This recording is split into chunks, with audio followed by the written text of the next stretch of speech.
As a pediatrician and medical cannabis certifying physician, I am often asked lots of questions about medical cannabis that other doctors probably are never asked. So let's talk about it. Hey everybody, it's Dr. David. How you doing?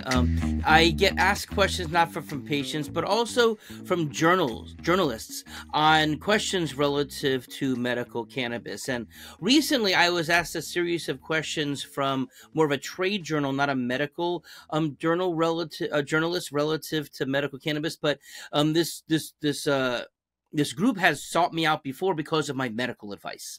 And so they know that although questions that'll come up, and they'll even use words like weed that I don't use because medical marijuana is what it is, and I prefer to use that term in cannabis, but I don't really like to use the word weed when I'm talking about something that's a medical perspective.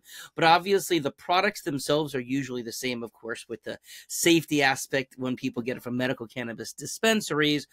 So I felt that I can certainly provide my medical feedback to these questions. Okay, now one of the questions, and I'll just kind of give you the series of questions that I was asked that I answered this past week. But one of the questions I was asked is, why does my poop smell like cannabis? Okay.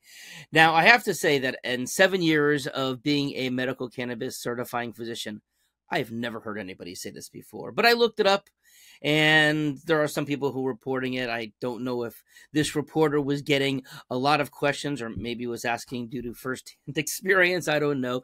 But obviously, I'm asked a question. I want to be able to answer it with physiology and my understanding of even herbal pharmacology. So as far as is concerned, again, I don't at all see how that would be if a person were to be inhaling it, whether they were choosing to smoke it. As you probably may have heard me say before, I'm not one who advocates burning anything into their lungs, but there are other ways, of course, of inhaling it. And I've certainly never heard about it through topical sources as well. Okay.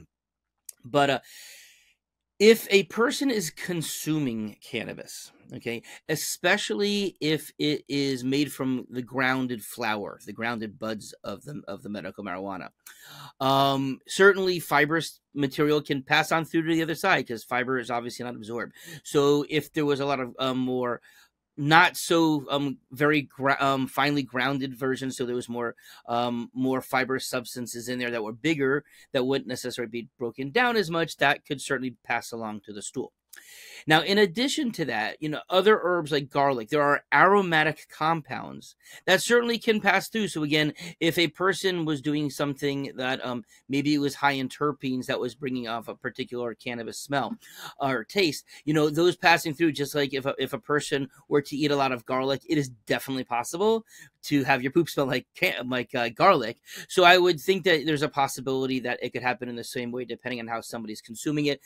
Perhaps if somebody was juicing it, which, as you may know, if a person juices the raw flower, it's actually not even intoxicating. And a lot of cancer patients will use this, and other people for their children who want to get the benefits without the intoxicating effects. So I would assume that if a lot was in a smoothie or being juiced, then that would be another way of getting a lot of that plant-like material and the odors that go with it to go along with it. But as I said, I've never had anybody complain about this in my medical practice. Okay, and in a related question, does medical cannabis make you poop?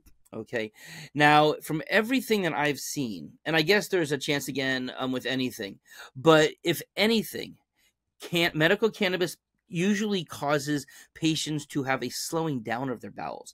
That's one of the reasons, besides the anti-inflammatory effects, why it can help people with Crohn's disease and ulcerative colitis and other types of things that can cause fast passage. It slows down the passage through the gut.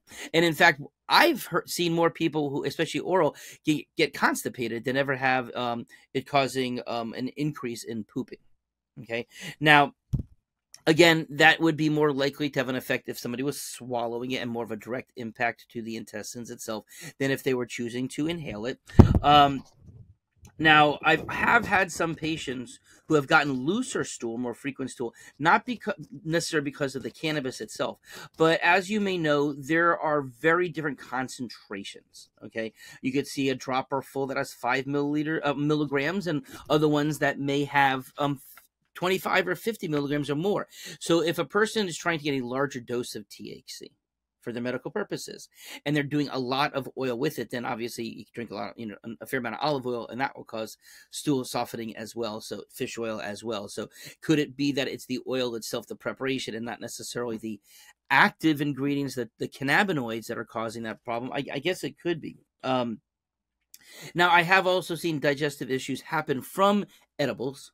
Okay, because edibles, whether it gummies, and some people may react to what's in there, or baked goods, that they, of course, baked goods, maybe if it has gluten, someone has a gluten sensitivity, that could be a problem as well. But yeah, I haven't really had it, but any of my patients tell me, yeah, the poop-in frequency has got up. Okay. Now, another thing, so I guess we're kind of really focusing on the GI tract today, but are all cannabis products appetite stimulants? Okay. Now, of course, and one of the things that I talk to my medical cannabis patients on, especially if they don't have past use, is it can certainly be an appetite stimulant. Some people will talk about the munchies or the night grazings or the types of things, and certainly that could be a problem if a person has other weight issues. That could be a godsend for cancer patients who, especially if they're on chemo, or just overall they have these wasting syndromes. They can't keep food down. They have no appetite. Their tummies are upset. In those cases, then cannabis can have a really positive effect on their ability to keep weight on and to eat more food, hopefully nutritious food. But again, it can have that effect. But it's also, there are products as well as cultivars. Now, a lot of people use the term strains when it comes to cannabis, Maui Wowie, Northern Lights, whatever. The term is not strain. Okay, it's actually, strains are how you describe different bacteria. Cultivars are actually what these different things are called, but some people call it strains. So I try to correct, to use the proper scientific terminology there as cultivars. But there are certain cultivars, certain products that are higher in a cannabinoid called THCV. So if there's a company who's doing the right thing and is doing a third-party independent certificate of analysis that it shows all of the different cannabinoids, terpenes, toxins like pesticides, molds, heavy metals, etc., it will the breakdown that should be available to the consumer or to the patient should be able to say what the cannabinoids are, including THCV. And THCV it's a suppressant of the appetite. So you can potentially find different products that are higher in THCV that doesn't have the appetite stimulation. As an aside, CBD, which of course is another cannabinoid that has lots of medical benefits and health benefits, but no intoxicating effects, that's not felt to cause an increase in appetite. Okay. Now we get to leave the GI world here now. What are the repercussions of smoking medical cannabis after a tonsillectomy? Okay. Now, I first want to say that cannabis can be a really, really helpful way of controlling pain. And of course, if a person has surgery, whether it's a tonsillectomy or anywhere, there's pain involved. If you've been cut, there's pain. Obviously pain medicines are used. Opiates are very commonly used after surgeries. And of course, there's the potential for abuse and overuse of opiates. That's so well documented, and people can get hooked on it. And in my opinion, from a medical perspective, if cannabis helps with the pain, I think it's a much safer option than using opioids. Okay, but it's also should be understood that heat can interfere with the healing in the oral cavity. Okay, so smoking it, like smoking a joint or a pipe, might not be the most helpful way. Okay, use of a water pipe, or what some people refer to as a bong, has the water itself has a cooling effect on the smoke. Some people will even put ice into there to even cool things down further. So the thermal effects on the back of the throat won't necessarily be there. Okay. Also, if a person were to use a vape pen, of course, medical dispensaries have plenty of those. And especially if you can set it to a different temperature setting, or for that matter, if a person was doing dry herb vaping for medical cannabis, lower temperatures can be set. And so while it may take more to get the same milligram dose that's therapeutic, the lower temperatures may not be as irritating on the throat as well. Okay. Now, of course, another thing, not just the temperature, but depending on the product itself that's being inhaled, there are, of course, some products that can be rather harsh on the throat. Okay. We know people get, certain, products can make a person cough a lot. So anything that's harsh on the throat, if it's causing irritation or causing coughing, which again, it affects the throat, right? And so anything that's irritating the throat, therefore the tonsil area, because that's right on top of that, then that could actually make healing worse, and could, of course, you don't want to be coughing, potentially irritating or even causing increased pressure, cause bleeding, etc.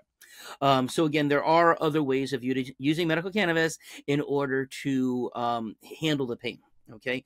Now, also, what about other types of surgeries? Okay. Now, one thing that we know is, it's one thing if you're using local anesthetic or IV, but when a person's doing inhaled and they're working with an anesthesiologist, there's effects that are on the lungs just from going through surgery. After surgery, depending on how long a person's been under for, we may use an inspirometer that, it's that device that has a little tube on the end with the little balls that go up. So as you inhale, the balls go up and you try to hit a certain amount of volume, because that opens up the lungs. That pops the lungs open, keeps the lungs really good. So if a person doesn't have adequate lung volume expansion, then again, bringing smoke into the lungs, that may not be the most opportune or helpful way, optimal way of using cannabis. And of course, there are other ways, such as drops and tinctures and topicals and patches, that people can get it into their bodies to get the healing properties, the anti-inflammatory properties, the anti-pain properties, without having the actual potential for any kind of lung issues. All right, well, a bunch of questions that never been asked before, so now you hear about it. All right, have a nice day.